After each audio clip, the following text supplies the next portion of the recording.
we ask ourselves, am I getting my needs met? Which is an important question. But we don't necessarily ask ourselves, what am I putting in to this relationship?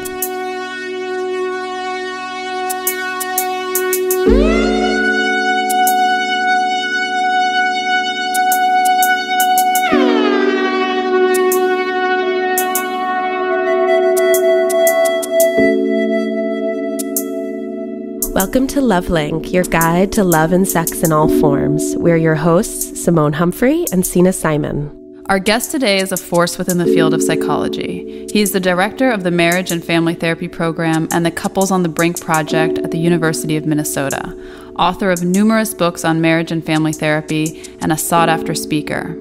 In addition to all that, he recently founded the Citizen Therapists for Democracy to help therapists working with clients experiencing public stress related to our politically divided nation.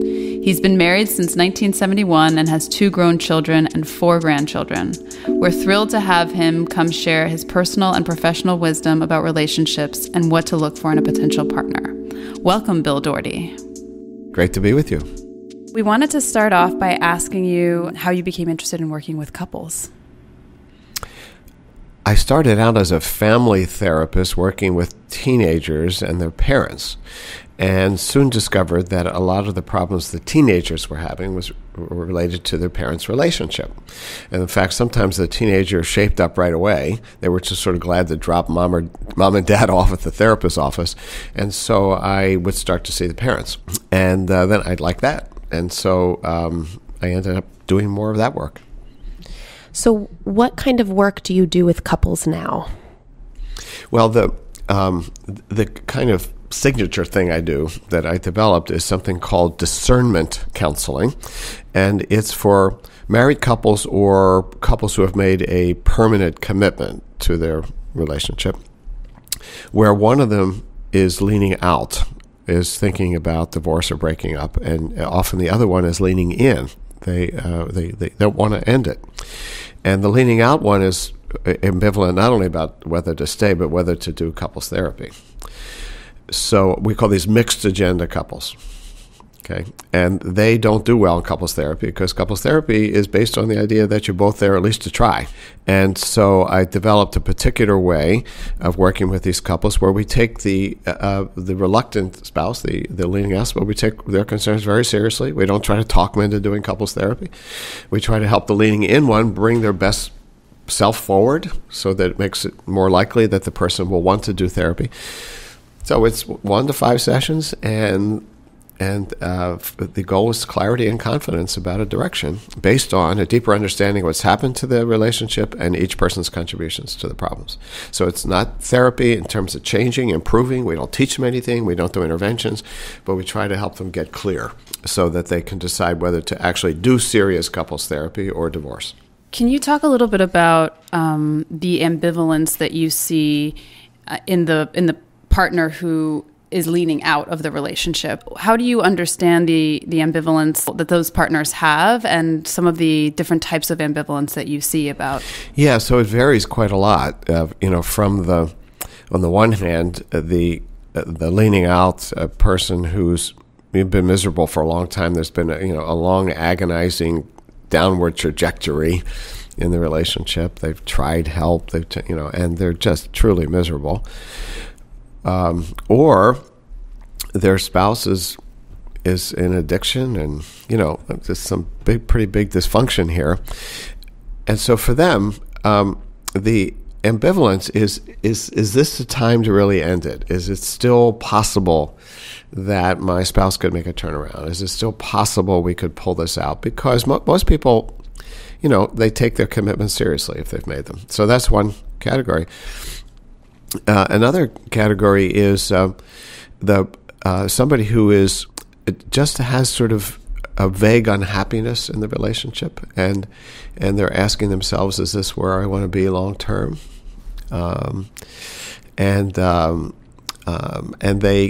But they're not sure that's enough reason to end it, particularly if they have kids. And then a third category would be people who are having an affair, either an emotional or sexual affair. and they have a alternative partner who they are weighing being with versus their spouse. But they feel guilty a lot of times, for the secret affair, and kind of ashamed, and they're just twixt in between. How is it for the partner who is invested in the relationship to hear that their partner is so ambivalent? It's hard. Yeah. So the leaning in, we call that the leaning in person. This is tough because they feel out of control of a very, very important part of their life. And the patterns there are that you can have the kind of very anxious leaning in spouse who's desperate to make it work, and kind of throwing themselves at their spouse, just trying to, don't leave me, and then flipping back and forth between that and being angry that you're doing this to me. So they require a particular approach. See, each of these sort of patterns requires a different approach from the discernment counselor. You have another type of leaning in spouse who is mad. Okay, because hey, I did a lot of the work in this relationship. So picture a leaning in wife whose husband is having an affair. Okay. And she felt like she was carrying 3/4 of the workload in the marriage all along. And then he's got this honey on the side, and she's mad. Which probably just pushes him. Well, even that's it. further. That's it. That's it. That's if you just, vent your anger, and he's got his honey who thinks he's wonderful. Okay. And then the third type are the kind of grounded leaning in, and that is that they realize that there have been some problems in the marriage that they have been part of, okay, and that their spouse, got to this point. It's hurtful, maybe it's surprising, maybe it's not surprising, but they're signing up to say, I want to understand what's happened better. I want to understand my part in this, and I'm not just blaming you. And what we try to do with the first two, the anxious ones and the angry ones, is convert them into the third category, okay, where you're saying, okay, this is where we are. I wish we weren't here, but you, my partner, you have some legitimate beefs about me that I'm willing to look at, and I'm willing to do my part in making change. Couples who are interested in discernment counseling, what would you tell them about what they can expect from the process? Yeah, it's a very different process than couples therapy because most of the time is spent with each person separately. So they come in together, and there's some questions you ask them both together, but the bulk of the sessions are talking to them separately because they have different agendas. You can't expect the leaning out spouse to be fully honest about how they're feeling about their spouse with them there. I mean, this anxious, sad, hurt person, and you're saying, so think about a woman said, every time he touches me, my skin crawls. Okay, she can't say that in front of him. Okay, but she can say that to me, and then I can try to help her understand what's going on with that. Okay. Similarly, with the leaning in one who is making all these mistakes of trying to coerce and persuade and say, whatever happened to commitment and, God's going to get you or whatever. I try to help them settle down and understand that that they can't keep pursuing and scolding their spouse, or they're going to drive them away. But I have to help them with their feelings about this, that I understand how hard this is. And the thing with the leaning in, we're always asking, do you want to save your relationship? And if so, then this is going to require some very difficult things now. It's going to require you not to be what you might see as your authentic self now, okay, but your best self in a crisis. And then for the leaning out one, we're trying to help that person, have a holding environment where their ambivalence is accepted, and where we try to help them see in a more complex way what's going on. See, when you're leaving any relationship, really, you have a narrative you constructed. If you're the initiator of a breakup, you have a narrative about how we got together, whether that was a mistake or not, what the flaws were there I may have missed, how the relationship proceeded, and then why we got to the point that I feel like I have to end it. There's a narrative there. And inside any relationship, the narrative is always at least partial, shall we say, okay? There's biases, right? We can't see it from an objective standpoint. And so part of the job of the discernment counselor is to help them see their story, their narrative in a more complicated way. That includes their own contributions. Yeah, I imagine for the person leaning out, they have to construct a pretty negative narrative in order to give themselves permission to leave a relationship. That's and so they don't have a very nuanced view of what's going on. No, so there are things like the original flaw story. And that is, we never were meant for each other. There was... we never had the basis of a relationship, okay? Because, I was on the rebound from another one, or we're kind of incompatible from the beginning, but didn't see it because we were in lust and love. And so one of the ways you can narrate yourself out of a relationship is to say it never was a good relationship, okay? Now, they're partly seeing, some things that were there, but they're also reconstructing history. There's an interesting research study that was the first to document where we've seen this in counseling all the time, is that the one who's leaning out recreates the story that points in the direction it has to end. And so they emphasize the negatives. The leaning in one may see the story completely differently. But what can happen is you can have somebody switch. I'm talking about these as if they don't switch. People switch roles, okay? So the leaning in one who was romanticizing the early, if they switch to the leaning out, was what he's showing now is exactly what he was showing there. And, so we try to help them see it in a more complicated way. And the big thing is to help the leaning out person see their contributions to the problems. What we say in discernment counseling, the only failure in discernment counseling is if nobody learns anything. And I like to say sometimes to a leaning out spouse, you can't divorce yourself. Okay, we carry ourselves with us into the next relationships. And so this is an opportunity, even if you decide to divorce and not do the therapy, this is a time to learn about yourself in this relationship. What makes me sad is when people leave, seriously committed relationships and marriages, and, particularly if they have kids, and all they learned was that I married the wrong person. Mm-hmm. Mm-hmm. Mm-hmm. Yeah. There are a lot of people, especially younger people, are taking longer to make the decision about both moving in together, but also getting married, and maybe have a little bit more time to reflect on if this is, the person that they're with is the right person for them.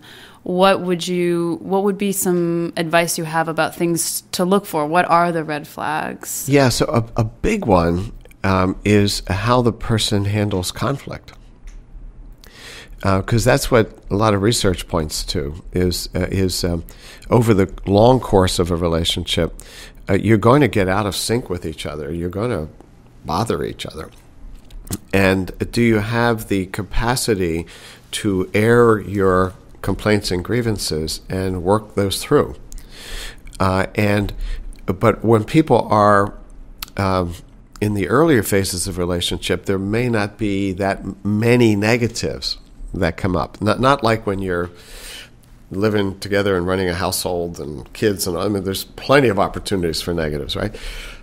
But prior to that, the positive glow of the good feelings and the relative lack of opportunities for conflict mean that you have to really pay attention to the conflicts that do come up. And so if you are dealing with somebody who avoids conflict, and what would that look like? You have the sense that your partner is upset with you about something, but they won't admit it. And when you have an issue with them, they shut it down right away. So, oh, yeah, sorry. Oh, yeah, no, yeah, hey, yeah, we don't have to get into that. Yeah, my bad. And you actually want to process it a bit more. Your goal was not to just ask for an apology, like somebody stepped on your shoe, okay?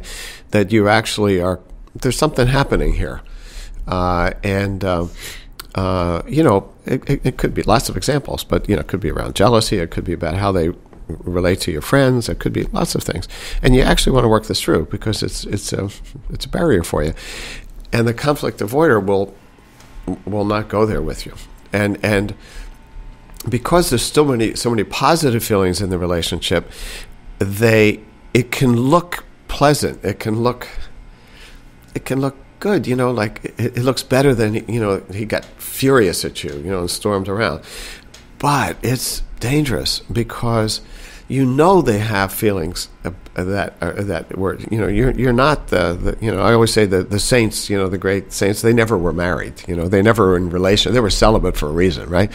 And so anybody who's with you has issues with you, and if they won't argue with you, that's a red flag, because they're going to be putting all their stuff in the sack, and at some point it's going to come out. And those are ones where the vulnerability is partly about this person could just leave you someday, never having leveled with you about their complaints, their concerns, because they think that is harmful. They see themselves, they think that conflict is destructive, and maybe they grew up in a family where there was too much of it, so they're not going to go there. But then at some point, this is the risk. If you don't know where you stand with this person, someday a little click occurs, and they say, I think it's time to move on. What? Right. Because whatever feelings they've been experiencing, who knows how long it's been building up, because they've never expressed it. They haven't expressed it, and you can never recalibrate your relationship because you're not getting enough input from this other person. So your relationship is going off in this direction. So let's say you're working more. You've taken on this new project, and you're saying, I hope. I want to know how you're feeling about my being less available and less, it's wonderful, it's wonderful. But you're getting little passive-aggressive things, okay? Like around your friends, then your partner is saying, yeah, I'm really going all the time, and so later on you want to process that. That kind of stung, this little jab. It felt like a jab. No, I'm sorry I said that. I was trying to kid. No, we're good. And but it's happening, right? And it makes you insecure. And again, at some point, this person could say, I need to be with somebody who can be with me, but they haven't ever leveled with you. So it's scarier than the person who gets explosive, and sort of kind of the opposite of that. Yeah, in some it's ways. scary, and there are trade-offs. Okay, but in terms of the sudden end. That's you worry about the nice conflict avoider there. But the other category that you're alluding to is the person who flares at you, okay, who is strictly defensive. When you say, that kind of comment about how much I'm on the road and you never see me anymore and everybody laughed and haha, it kind of bothered me. And how are you feeling about us right now? And then you get, can't I joke in front of some friends? Like, am I not allowed to have a sense of humor around here? And by the way, you are so hypersensitive. And then bang, what's happened was you brought up just a thing that occurred, and then it's turned on you. And then you're defending yourself. Okay, and then here's where the imbalance comes, because if you're the person who actually wants to look at your own contributions and the other one isn't, then you start to second guess yourself. Well, maybe I am being hypersensitive, and yeah. I mean, what do I care what they think anyway? So you start to question yourself because you're dealing with a defensive person who gets angry in conflict and flares, who at the moment seems 100% self-confident. This is about you, honey. This is about your supersensitivity. That's what this is about. And so I worked with a lot of people who the plus side of their personality, where they want to look at their own contribution, actually gets in the way of realizing that at this moment, what is happening, this is a table turning. Okay? And I imagine over time, if that's chronic, then they end up becoming the conflict avoiders because they're questioning how they're feeling. Well, that's right. That's right. And then they bring it up sideways. See, that's the thing about conflict. If you don't bring it up straight, it's going to come out sideways. It's going to come out. And I always point to the person who is the avoider, and they see their spouse as the negative one. I always point out, I make this observation, that if you're not dealing up front with a conflict, you're going to be punishing your spouse in other ways. We live in an era of constant distraction, noise, and disconnection, making it hard to feel centered and focused when it matters.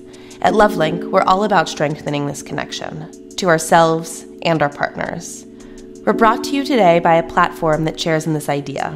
It's called Non, spelled N-O-N, and it's a sound meditation app for the iPhone. What makes Non unique is that it isn't a collection of pre-recorded music.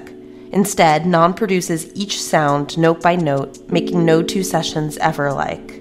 This lack of familiarity means you can approach each session unclouded by expectation, forever keeping your attention purely in the moment. Not only can this help us connect to ourselves, but also can be a shared experience with your partner. Set the timer, sit with your lover, and meditate, sharing the experience of mindfully focusing on one another. In the midst of our busy schedules, sometimes we forget to truly see the person we love right in front of us. Download Non in the iPhone App Store today.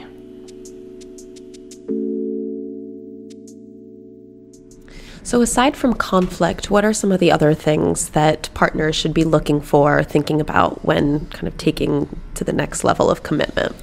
Yeah, another one I'd put on the list is jealousy.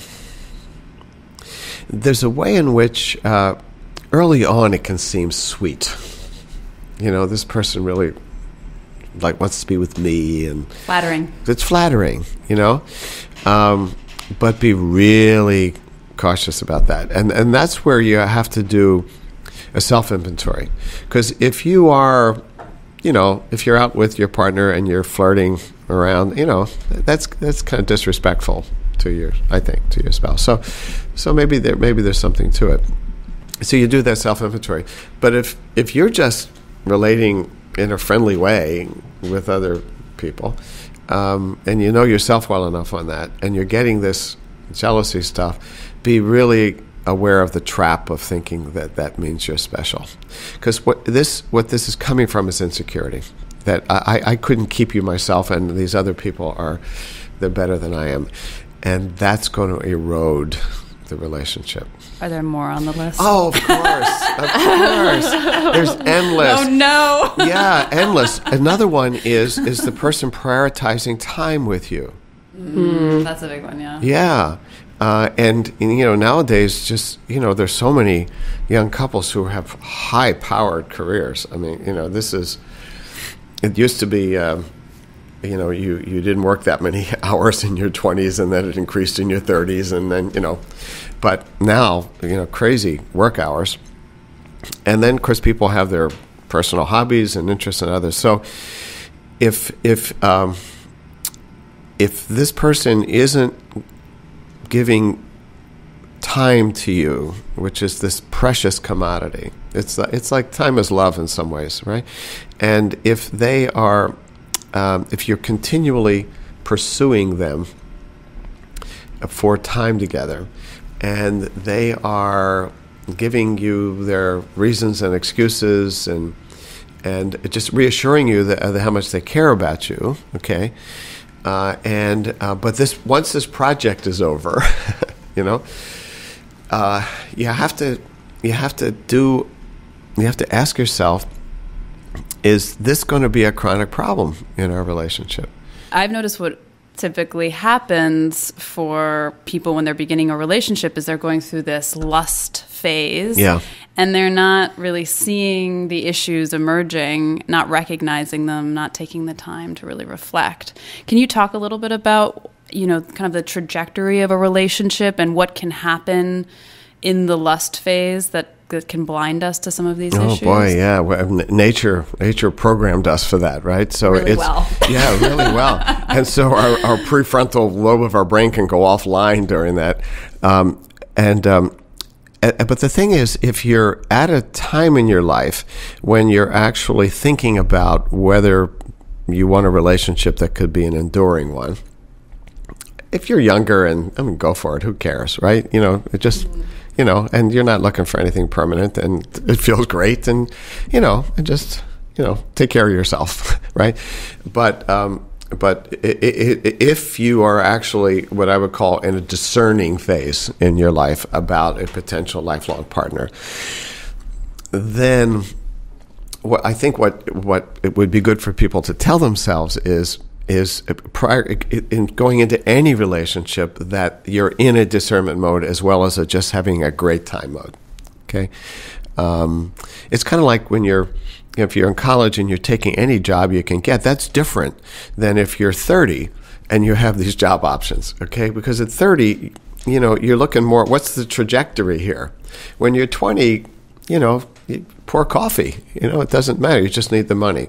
So I think it's the same way for relationships. And if you're in that discernment mode, then you have to keep that part of your brain online. Enjoy the feelings, but also have a little bit of a questioning of how they make you blind. And what would that look like? Like, how do you recommend someone in that lust phase to really reflect and discern?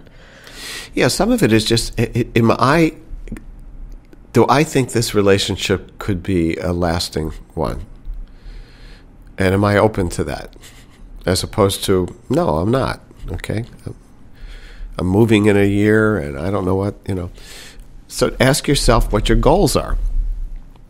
Do you recommend having these conversations with your partner, with their partner in this part of the relationship? Not necessarily. It could overload the relationship early on.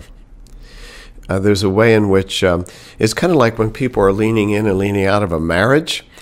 It's not good to have a lot of conversations about that. I mean, you need to know where the other person is. But the processing, so the way I always put it is the decision to commit or to end the commitment are individual decisions. That each person has to decide individually, do I want in?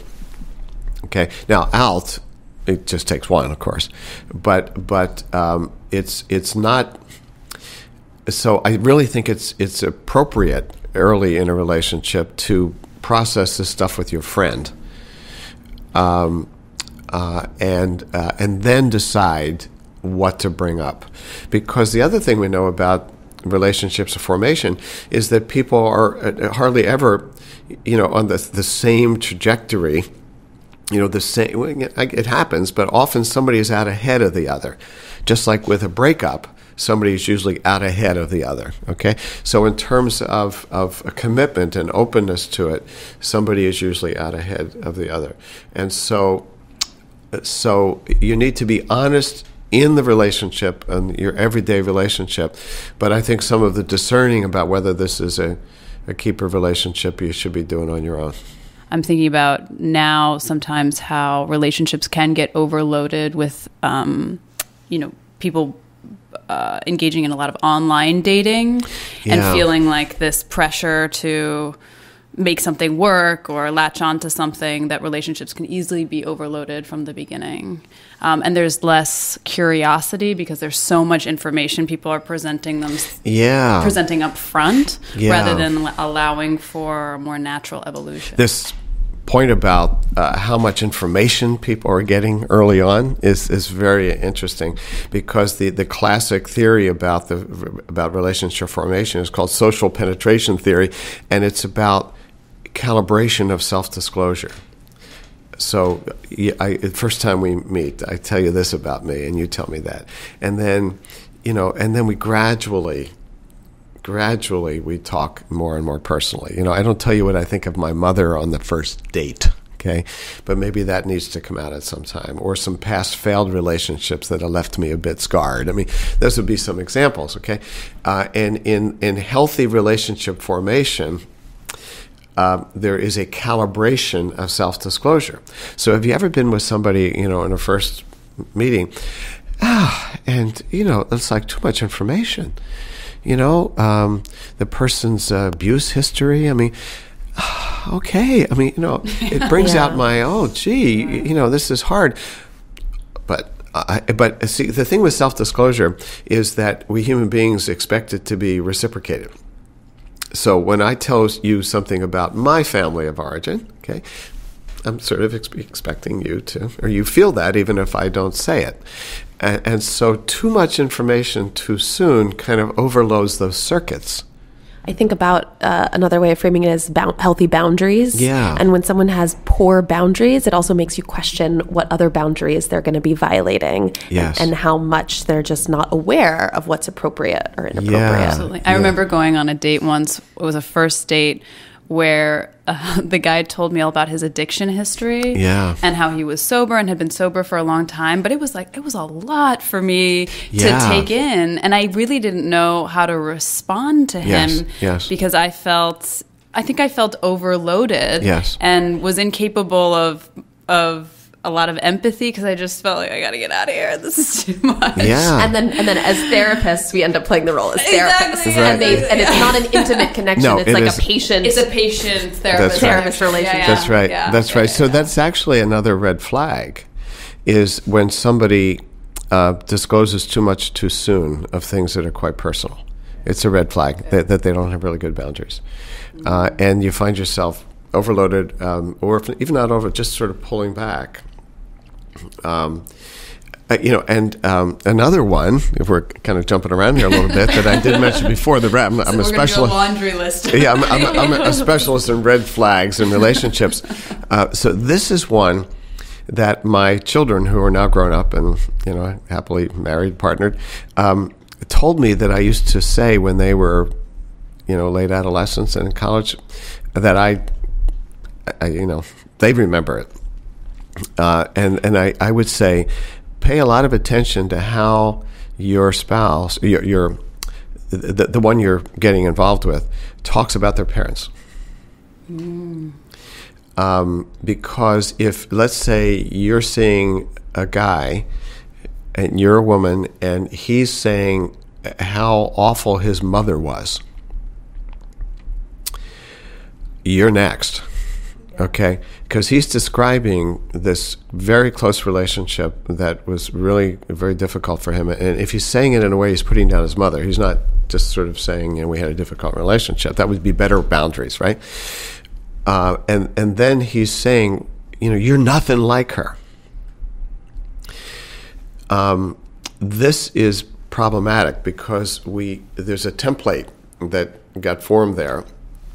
In that relationship, that he's not aware that he's carrying that, and that he's exalting you and putting down his mother. Mm-hmm. Okay, and what I always say is, you're next, because in the furnace of an intimate relationship, at some point, everybody will look like the worst of the parents. You will look that way. And you don't want somebody who puts you on a pedestal early on in any kind of comparison, even though it's lovely. But again, it's the danger of simplification, that when somebody is put into, whether it's the narrative, the negative or the positive narrative, or putting somebody in the category of being like a parent or totally different from a parent. It's that oversimplification that gets us in trouble in relationships. I think probably the same is true for exes too. Oh, yes. Yeah. Yes, absolutely. So that's the next one. Listen very carefully for how they describe their exes and how those relationships ended. And because if you're getting drip, or flagrant hostility about their ex, this is somebody who has not processed this well. And if you don't get anything that this person felt that they contributed to the breakup, or that we just weren't compatible, whatever. If it's all negative, once again, some of that was related to that person, but some of it is probably related to dealing with an intimate relationship, and that's going to come out in your relationship. So in determining about taking the relationship to the next step and potentially moving in with each other. So we've passed the lust phase, and now we're kind of thinking about, do we want to commit in a serious way to potentially forever? What do you think is the best sort of and most thoughtful next step for couples? There's a lot of research that's come out that says that couples that move in together before they get married are more likely to separate, are more likely to divorce.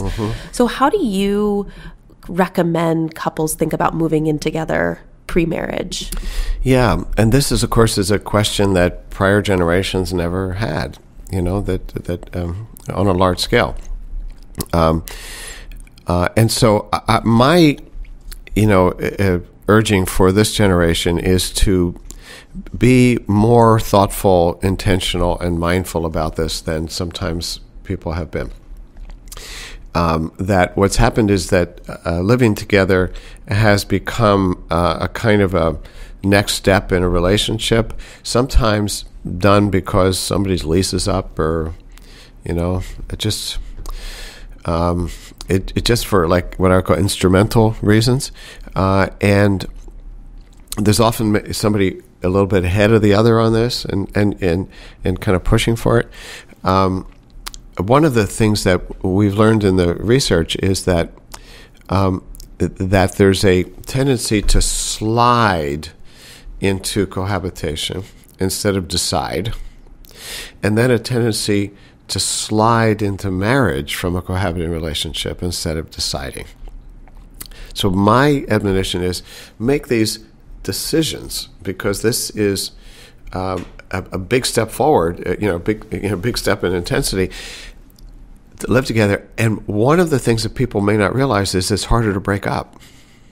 The costs of breaking up go up considerably when you're living together. Buying furniture together, all kinds of stuff. Basically. And maybe if you move into the other person's place, you're homeless then, right? In a sudden breakup, right? And so the costs go way up. And there are people, again, this is what some research is showing, there are people who then slide into a permanent commitment like marriage, in part because they don't want to break up. Okay? On their own, this person may not have been saying, this is the one I want to marry. There may be still some discerning going on there, but they don't want to break up. And so what the heck? And then they do it's just a piece of paper and blah, blah, blah. And then all of a sudden you find yourself married ambivalently. Yeah. This is not a good thing. So in summary, being mindful, intentional about taking it to this next step. The research on the aftermath of cohabitation for people who live together and get married, there's two things I want to say about it. There's no research evidence that it helps you if you get married to have lived together. None whatsoever. So if there's any kind of cultural myth that the younger generation believes that there's no support for, is that it's stupid not to live together. A lot of people like test driving a car. It's turned around from when I was young, where it was living in sin, to now you're an idiot for not living together. And both of those are unfound. Well, I guess if you want to talk about sin, you could theologically, but in terms of it being some terrible, irresponsible thing, no. But it's also, it doesn't help you. It doesn't help you in your marriage, in part because you're probably already sexual with each other. So it's not like, you're learning, oh my goodness, I just learned that we don't like each other sexually. Before you live together, you're going to be sexual with each other.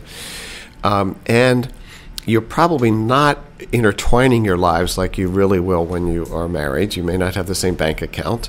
You may not be then making decisions about children and you don't have in-laws then. Okay, you have your boyfriend or girlfriend's family, but you don't have in-laws. And you don't have all these expectations on you that comes from all these folks around you. So marriage is very, very different from cohabitation, and that's not clear to a lot of young people. And therefore, they can end up sliding into marriage. And then I see some of these folks later on in discernment counseling when they're considering divorce, that they're questioning their decision-making about how they committed. We've talked a lot about red flags, things to watch out for, things, blind spots that we all may have when we think about a relationship and whether to stay or to leave a relationship. I'm wondering, what are some things that people worry about too much? Things that people can get caught in anxiety about that maybe aren't worth all the anxiety. Yeah. That's great. Okay, compatibility, I think, is overrated. Say more. Do we both like to ski? Do we both like, French novels or something, These are cool things if you happen to have things in common. It's part of what can connect you.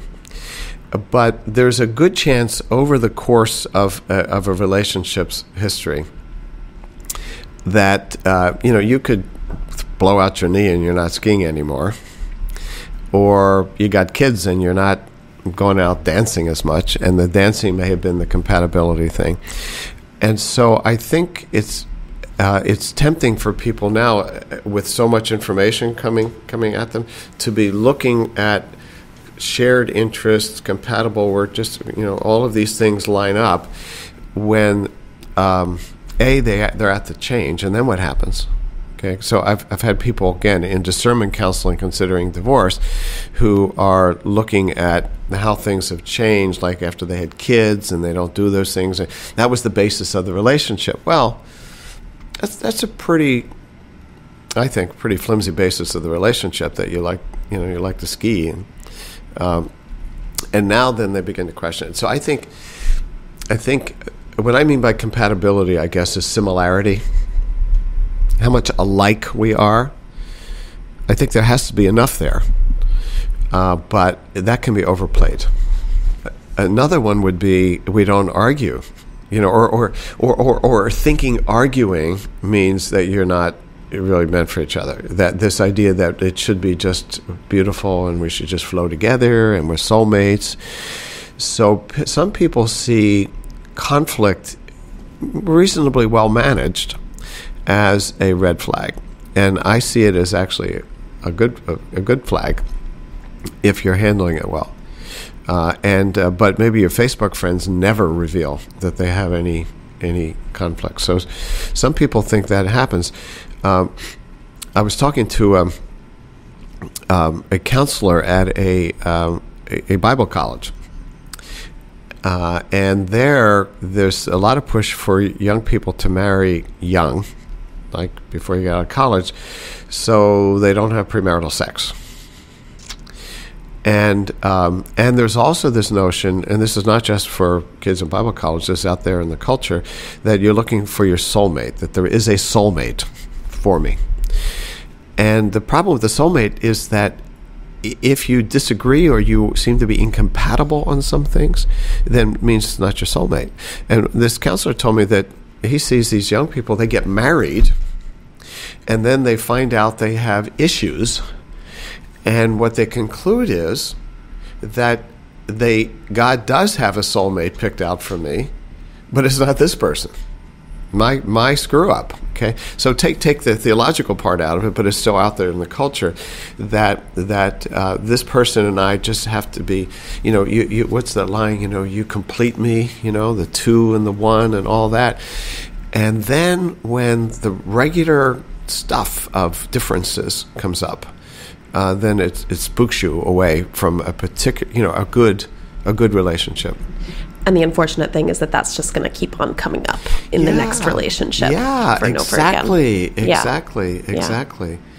Similarly, the flashy parts of so some people end up not with somebody who they would be really great with, because they have this idea that the person has to be, I don't know, sexy enough and good-looking enough, or athletic enough. We have these sort of images, and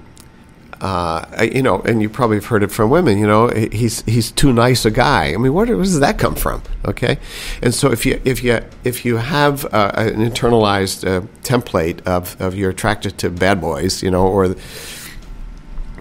then you might think you shouldn't follow up on a relationship with somebody who's a really nice guy. So it sounds like there's certain compatibility qualities that are not crucial for a relationship to work.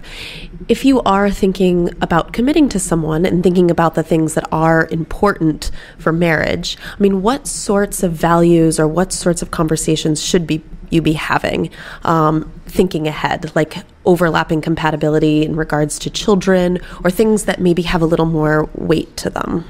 Children for sure. Yeah. Children for sure. Boy, I see couples later in couples therapy who never surface that one. How do you suggest broaching that subject? Well, this is what I think people can be really good at in the exploratory phase. I was just with my niece and nephew, and they're so adorable, and I just love kids. And keep it casual. Yeah, I've always... do you want to have children? Yeah, right. So, no, but I think from the time I could remember, I always wanted to have kids. This is now your turn. Okay.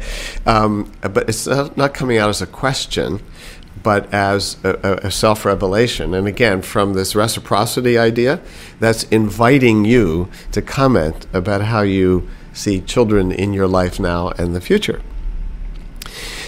But if your potential future partner says, I don't know about this kid thing, I don't see myself that way, I don't roll it out, you need to be talking about this again. Because again, I see people later on who they did have the conversation, and the one who doesn't want kids feels like he or she is on record about this, but they never had the conversation in depth. That I said, no, I don't ever see myself having kids, and then it's sort of this tense moment, and we move on. And then you're hoping that I will change my mind. And then we get married, and then I say, don't you think it's time? And you go, what? These are some of the most difficult cases I see, because that's an either-or thing. And so, yes, you need to talk about it. But again, not with the... okay, from 0 to 5, how many children do you see us having if we get married? You don't do it that way. What do you wish you knew before you got married? Yeah, so I've been married 46 years. Wow. Yeah, and I wish I knew how important it was to carve out time for us. It took a number of years to figure that one out, and some. I think we argued more about that early on, particularly after kids, than anything else. And it took a number of years for us to develop what I call rituals of connection. And so for us, it was we got a hot tub, and so every night in the hot tub, outdoors under the stars, as a way to sort of unwind and connect at the end of the day. And it started out as just a comfort thing. We both happened to like hot tubs, and we bought this. And but it took us a while to realize it had become part of our relationship. And so I call that a ritual then. And so the default became every night we're in it. And, if it's sleeting or something outside, it's not like some sort of rule. But one of the ways you know it's a ritual is that when you're not going to do it, you comment on it, as opposed to somebody's just upstairs in bed. So that kind of thing. And then going out to dinner every, couple of weeks or something, even with kids, and put money into babysitting. What I learned was that if you invest in your friendship time, this has tremendous payoffs. reduces conflict. It makes you feel, but that what happens inside marriage, and particularly with kids and a life together, is that the friendship part may diminish. The sex still may be good. You may handle disagreements a lot, but the time when you can just download your day and say what is on your mind about tomorrow or next week, that like you might do with a good friend, that takes some cultivation. That does not happen automatically. It happens automatically in the early phases of a relationship because you're turned towards each other. When you get married, and particularly if you have kids and a house and all that, you tend to face the world side by side. And this is actually positive because you're a team. That's good. But what I learned was the importance of carving out intentional time to turn towards each other as friends. That's lovely advice. That's really important. Do you have any advice for people out there who are experiencing a lot of ambivalence around their relationship, and what you would sort of suggest for them to think about or do? A key thing for all of my work on this sort of discernment thing is to look at yourself, not just the other person. So to ask yourself, what are the dissatisfactions I'm having, uncertainties, and how much of those are grounded in the other person, and how much of those are coming from inside me. And I still may decide I'm going to end this thing, but I'm going to learn something about me. If you are in a love relationship with somebody, and that's what it's going to be if you're going to be thinking about a commitment. You love this person. And you see flaws and problems and difficulties in the relationship, it can be good to ask yourself how you chose this person, of all the ones out there. And I'm not saying then look for some fatal flaw in yourself, but just don't say, I don't like this and I don't like this and this. What drew me to this person, and do the things that I have learned since then make me say, no, I can't go the next step, but there's something that drew me. Carl Whitaker, who is one of the founders of family therapy, used to say that nobody should divorce until they figure out why they married this person to begin with and why they're thinking of leaving them. Mm-hmm. Mm-hmm. That's great advice. And I think there's something, for serious relationships, there's something there.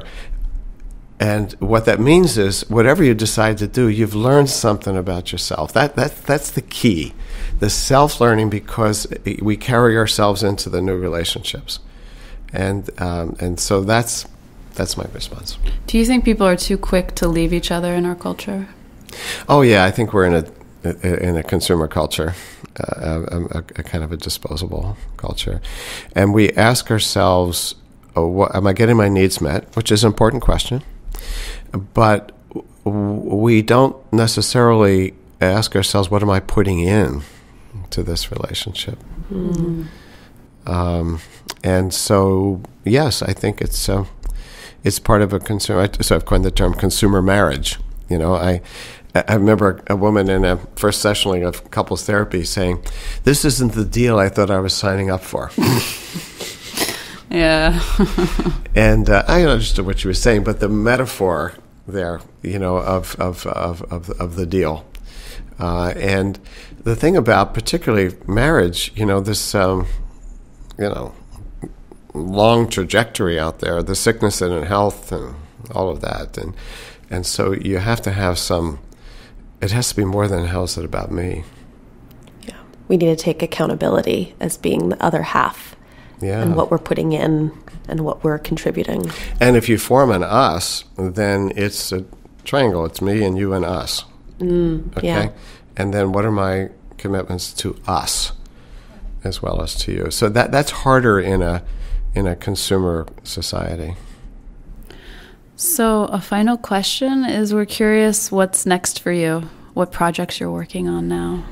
Well, I'm trying to do couples therapy with the reds and the blues, the liberals and conservatives in our world. So I'm sort of taking what I've learned about couples and couples therapy, and what I've learned about groups and about creating containers in which people can meet each other, learn from each other. So I've been applying that through an organization called Better Angels. It's from the Lincoln phrase, Better Angels of Our Nature, to working on the political polarization in our country.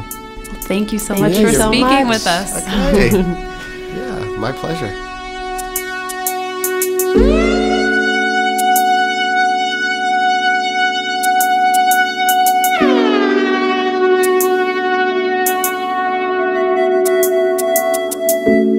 Hope you enjoyed the podcast, and thanks for listening. We also want to thank Point in Passing for their original music and website design. Be sure to subscribe to LoveLink on iTunes and leave us a review. Also, check out our upcoming podcasts with Esther Perel and Mark Epstein, and our upcoming summer day-long singles workshop on Saturday, August 25th in Brooklyn. We'll help you through the process of dating, what to look for in a potential partner, and how to build a strong foundation for lasting love. See you next time.